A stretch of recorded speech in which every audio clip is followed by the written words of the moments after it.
Hello, in this video I'm going to show you how to toggle the webcam on LENOVO Legion. So first I'm going to open the camera app just to show you how it all looks.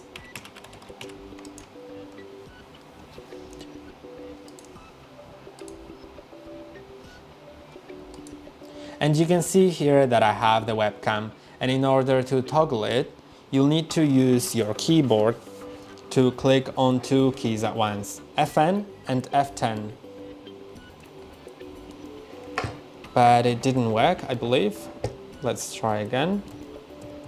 Yeah, so it does not work. If it does, then it's great. If it doesn't, then I think there's no way to toggle the camera. But I'm gonna go to the settings to try it here.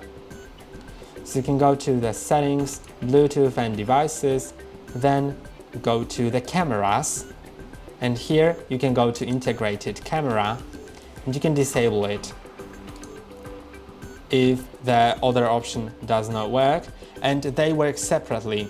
So for example, if you disable the camera with the first method, if it works for you with the Fn and F10 key, then to enable it you need to use that option, because here it'll be still displayed as enabled. And that's all for today. Don't forget to like and subscribe. See you next time.